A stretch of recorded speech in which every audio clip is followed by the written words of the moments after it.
Hey, you. When you first dream of homesteading, you picture those perfect sunsets, like perfect Instagram moments, your golden hours, sunsets. You think of all of these things. This gardening that's producing way too much for you to eat, happy chickens running around, clean coop. Well, yeah, about that. Well, the reality of homesteading, especially when you're just starting out, it often looks a little less like a magazine cover and a lot more like trying to assemble an IKEA furniture project with a pocket knife, Swedish instructions, and a vague sense of optimism. Because here's the truth, guys. You're going to make mistakes. You're going to make lots of them. And it's not a matter of if, but when. And it's okay. It's part of your journey. It's part of the process. And sometimes those mistakes, they hit a little harder than others. Let's be real. My homesteading journey, it's been a lot less of a straight line and more like wet spaghetti noodle. I've got a compost pile that smells like a forgotten sock. My seedlings look like they've been watered with a fire hose. I spent 3 hours building a chicken coop and feeder, and they eat off the ground and they don't bother with it. Those are kind of those funny facepalm moments we laugh at, we learn from, we clean up the mess, we have a beer, and we move on. And they're little badges that say, we're trying. Yep, I'm a homesteader, and I'm learning. And then there's some of those mistakes that, they just hit differently. The ones that really sting.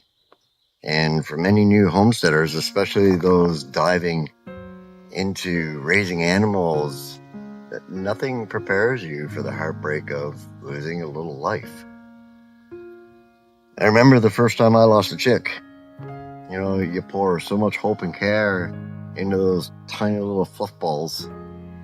You check on the eggs multiple times a day. You watch them hatch all night long.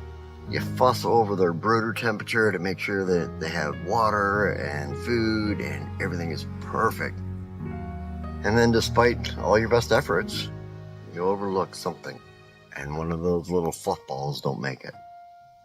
It's gut-wrenching, and it feels like personal failure. And then, of course, you make the mistake of, scrolling on social media, YouTube, and you see everyone else with their happy little perfect flocks, and it just twists that knife. You start thinking, why has everybody else got this all figured out? Am I the only one who could be this stupid? Am I the only one who could fail this badly? And it's an incredible lonely feeling. And you question everything. What else did I do wrong? Am I even cut out for this business? But let me tell you, the feeling is valid. And it's okay to feel sad. It's okay to be frustrated, and it's okay to be angry. It's a sign that you care deeply about the lives that you're responsible for.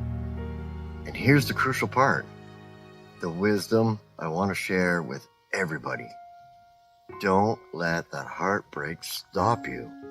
The death of a young animal, it cuts deep. And that raw grief forges you into being a better, more wiser homesteader. Every single experienced homesteader, farmer, animal keeper that you know has gone through this. And it's unfortunate, but it's often inevitable, and it's part of the process. And a term that I hear quite often is, if you have livestock, you will at some point have dead stock. The key isn't to avoid mistakes, because you can't. The key is to learn from them. You can't stay stuck in that feeling forever. The farm just won't let you. all the other animals still need you. The garden still needs to be weeded because it's not going to weed itself. Life just keeps going. The real shift for us wasn't some big aha moment. It came slowly. We started very carefully to talk to other homesteaders we know, and instead of judgment, what we got in return was understanding. And then came their stories of, loss from a hawk, surprise illness, gardens failing. We quickly realized that loss isn't the exception out here. It's a guaranteed part of the journey. Hearing that we weren't alone didn't take any of the pain away, not one bit. But what it did do is it put everything in context. It helped us understand a shift from blaming ourselves to taking responsibility. Blame keeps you stuck, replaying mistakes over and over and over. Responsibility is about asking, okay, what did I do wrong? And what can I do to make sure that this never happens again? So when something like this happens, instead of spiraling into guilt, take a deep breath and play the detective. What happened? What can I change? What resources can I tap into? Read up, ask fellow homesteaders, reach out. There's online forums, YouTube, there's local groups, I'm sure, in your neighborhood on Facebook. Ask. There's commenting on the YouTube videos. Ask. Don't be afraid to ask for help. It doesn't make you look weak. It makes you look responsible. It makes you look like you give a damn. Here's an example. So after our first chick loss, I realized that I was filling a 5-gallon water bucket and I was just not paying attention. I was in a hurry. I had something else on my mind and I didn't put the lid back on. And even though they can float, chickens tend to panic as soon as they get near water. And when they panic, they exhaust themselves. When they exhaust themselves, they can't swim anymore, and they just simply drown. You couldn't get out of the bucket. There wasn't enough water in it. The second chick that I lost, it was just me not being responsible and paying attention enough. And I had chicks in the brooder. I thought they were old enough. They were getting their feathers. They didn't seem to want the heat lamp anymore. So I shut it off. Well, it got a little cool at night, and apparently I shut it off a little too early.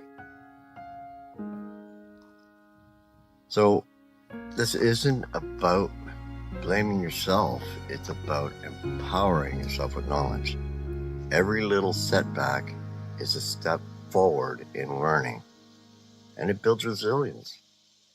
It makes you better, more prepared homesteader. And sometimes that's a hard lesson to learn. Homesteading is an incredible journey. It's full of triumphs. And yeah, it's got some tears in there too. But the joy of growing your own food, raising your own animals, and connecting with nature far, far outweighs the tough moments. Don't let the inevitable mistakes, big or small, discourage you. It's part of your unique story.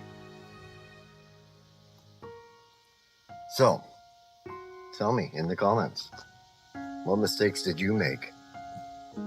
What mistakes did you learn from?